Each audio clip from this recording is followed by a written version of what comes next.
This channel supports Extra Life in its efforts to raise money for the Children's Miracle Network. For more information about how to donate and join in their efforts, go to the link displayed here. Extra Life. Play games, heal kids. What up, everybody? This your boy Black Megas, and Sundays aren't going to be the same, y'all. It seriously aren't. So The Last Dance has ended. For those who don't know what The Last Dance is, clearly you have been under a rock. No, seriously, not everybody's into this stuff. But for those who don't know what The Last Dance is, Last Dance is a documentary that ESPN has been showing for the last 5 weeks, based on Michael Jordan, considered the greatest basketball player of all time.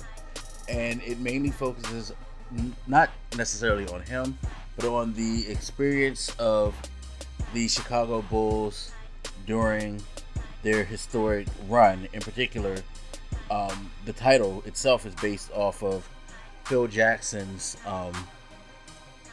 I guess you could say, his what he called the 1998 season, when they went for their 6th title, due to the fact that the general manager of the Chicago Bulls at the time, Jerry Krause, had said that he was going to break the team up. In particular, told Phil Jackson he doesn't care if he goes 82-0. He's not coming back as coach. Planned on bringing in a new coach and starting a rebuilding program for the Chicago Bulls, even though they were still considered the best team in the NBA, if not just one of the best teams in the NBA, even at their older age, which is ridiculous to a lot of us. So we got to see the inside working and how things went down. They went over the course of the 6 championships and over Michael Jordan's career, and you had discussions with other players who crossed his path, teammates, rivals, things like that. It was a very, very deep dive into, I think, not just into Jordan, which a lot of us have never seen, because Michael Jordan, throughout his years, he's had this huge mystique, and everybody's had their whole opinions and theories on who he is, what he is, but we never really got to see who and what he is from him. And that's what this documentary brought. And you never got to hear what his teammates actually thought, felt in, a serious discussion. Sure, people ask questions in interviews and stuff like that. You got the typical polite answers. Maybe you've gotten a couple of people who, got a little more real than expected, but not really. It's funny because thinking back now that I'm saying this, I cannot really, beyond the book that dude wrote, which a lot of people took, not necessarily as gospel, but it had such a mixed vibe, and some people really hate it. And it's funny because he was on there, and I gotta say, Sam Smith comes off as just a sketchy character as a person. He didn't see, I was just glad to hear it from Michael instead of from somebody doing a tell-all, quote unquote, on their own and things like that. It's nice to get to hear the inside stuff. And it was very, very fascinating because Jordan said in the beginning, he was like, a lot of people are going to watch this and they're not going to like him. Now, to be fair, the idea of Michael Jordan being a villainous type of character isn't new. And I'm not just talking about just the book, the Jordan Rules book. I think a lot of people already had the impression that he was an asshole. I mean, you got to see glimpses of it in things such as, remember when I think it was Chris Paul brought him to the camp and he bet him if he missed the shot he had to buy the kids all shoes, and this dude just buried every shot and took it super serious. People got stuff like that and saw this damn, you fucked up. The whole Michael Jordan fuck them kids meme, and all that. And you've heard some things about his personal life, when he got his divorce, how apparently he had at least 1 or 2 women with their own apartments in every NBA city. So he would go and chill with them, and all of that stuff. you you never necessarily thought of him as a pure, like, wholesome individual.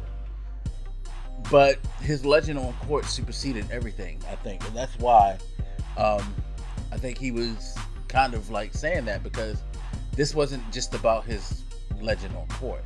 They were going to actually discuss off-court stuff, and they were showing footage from things that happened behind the scenes that he had them hold for years that people never saw, like the Scott Burrell berating, how he just constantly went at this dude, the way he treated Jerry Krause, like the fucking jokes him and Scotty cut back and forth all the fucking time, demeaning this dude that they didn't like.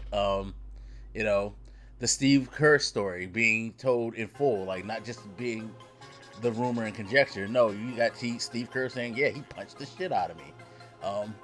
But you got context to that. I think that's the thing about it, is like, yeah, a lot of these things sound bad, but it's cool that we got the context with it as well. Like the Steve Kerr thing, where basically they were practicing, and Michael Jordan said he was always pushing people harder and things like that to try to get them to perform to their best.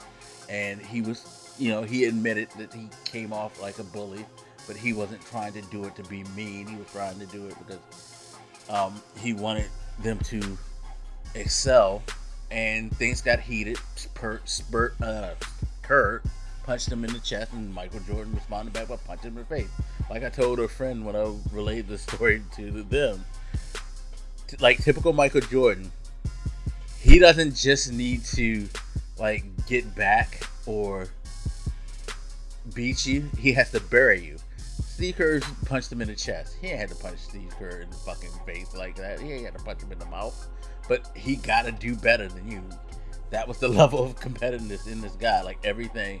And I'm not saying that's why he punched him in the face, but I have a feeling that part of that drive was like, yo, I gotta show him better, like one up him and show him better. Because that's just how he worked. If you looked at the documentary, you realize that's just a weird way his mind worked when it came to the profession. Was that everything was a challenge, was a slight that drove him to want to be better than you and to ultimately bury you to show you that he is the best. They talked about how during this series with Seattle, he's eating dinner and they see George Karl, and George Karl walks right by him and ignores him. And he looks over. I think it was Ahmad Rashad he was with. And he looks over to Ahmad Rashad, like, oh, for real? Is that how it's gonna be? And that was his motivation to fucking fuck up the Seattle Supersonics. Like, hey, George Karl could have been trying to be like you. Like, hey, it's a competitive thing. Let's not talk until afterwards. So I'm just going to, go about my business. Not anything personal, but Jordan took everything. It's like, yo, you trying to fuck with me? You trying to outdo me?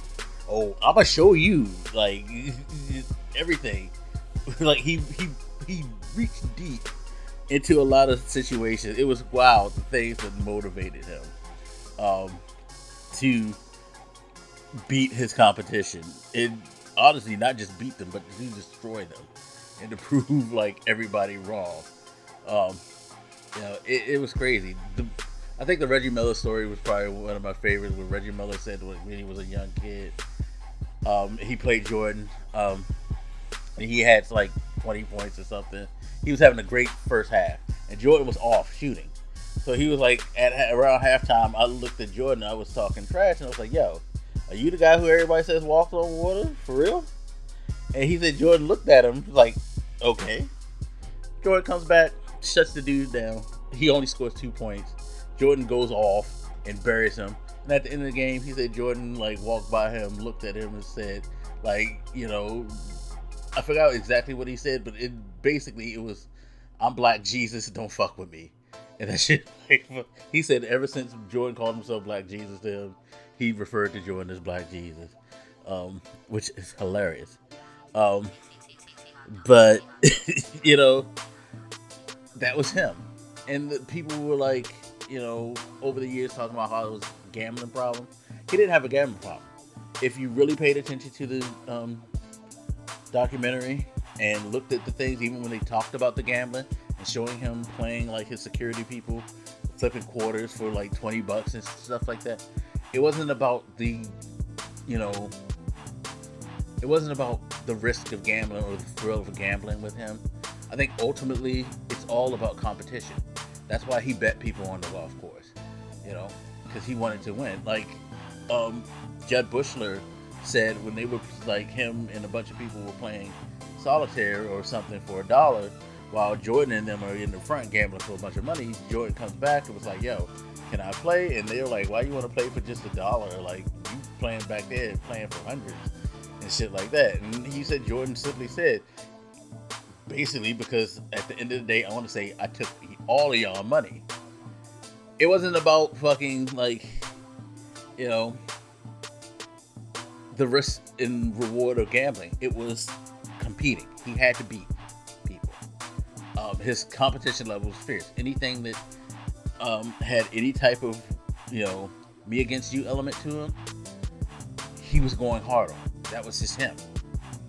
You know, anything that could drive him to be better or to, you know, excel in, his competitiveness just was at a level none of us. And I guess it's part of the reason why we continue to say that he's the greatest of all time, because you rarely see that ever in anything these days. Someone who is that driven to be, you know, the best. I'm not saying current players aren't. I'm not saying LeBron or anybody else isn't trying to always be the best, but it's not at a level where Jordan took it to a weird, well, currently now weird level, because you saw from the other players, like, even the people who were like, yeah, he seemed like a bully, but we look at it and we realize, like, yo, yeah, we get what you're doing. You know, back then, because that was, you know, more of a thing, he just took it to the highest level. Whereas now, you know, the competition doesn't seem as fierce, even though it's high. It's still high. I'm not saying these players don't compete and don't care and don't have the drive and will to win or anything like, but Jordan was just on a, like, he's one of those unique individuals, basically. You know, there are people who come across in life that you see do things that you will never see again, probably, because that's just how it is. You know, it always happens. It always occurs in life. You always have that one thing or that one person that's way beyond what we can imagine or what we knew. And that was Jordan. That's why I think his mystique and his legend still, like, captures a lot of people, because it's just something that's hard to imagine ever being able to see again. It's something that you don't think will ever be duplicated. It's, you know, it could be emulated, like Kobe emulated it, but Kobe wasn't on Jordan's level. And I think the fact that we give, you know, Kobe that, like, he's the closest thing to Jordan thing is because, again, most players don't play with that type of, like, you know, mentality. Kobe played as much as he could with that mentality, but at the end of the day, Kobe wasn't as like Jordan. No. You can't. There won't be another Jordan. There never will be, because that man's, like, uniquely himself. Kobe's uniquely himself in a way too. It's like LeBron's uniquely himself in a way. And I think that's what another lesson people need to take from this is, like, we got to stop trying to make these people equate all the time when they come in different times, different eras. But not only that, they're just different people altogether. And what makes them special isn't going to necessarily be the same. You know, they're not going to be one-to-one between the people. So we got to, like, kind of remember that, you know? But yeah, The Last Dance, that shit. As I tweeted last night and thinking about it even more, it's one of the best documentaries. Not best sports documentary, but best documentaries overall that I've seen in my lifetime. It was very well done. You got a lot of, like, crazy inside information, like the things that they talked about, the things that they revealed, the emotion that they were able to capture, especially from someone who we rarely saw anything from beyond, you know, competitive emotion on the court, and the charm that we saw in interviews. Like, you saw like Jordan as a real person, and love him or hate him, yo, that shit was awesome. I am very, very happy that I watched and I was able to get a chance to see this. I'm glad he let them bring this stuff out the vault and gave you, you know, a look into what it was like to be him during that time, and what it is like to be him, period. Like, how he reflects on it and how he feels about it. Because you can tell he, you know, a lot of stuff he does, especially when you see him get sort of emotional at times, I won't say he necessarily regrets it completely, but you can tell, like, yeah, he knew, you know, some of it wasn't the best stuff, but you also got the understanding that he wasn't necessarily trying to mean any harm. He just, like, that was just how his makeup is. He felt like that was the best way to do things. Disagree or agree, you know. And I respect that. You know,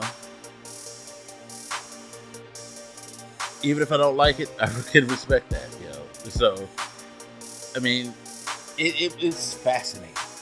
It was so fascinating. And if you haven't watched, I highly recommend you try to catch all 10 episodes in the replay somewhere.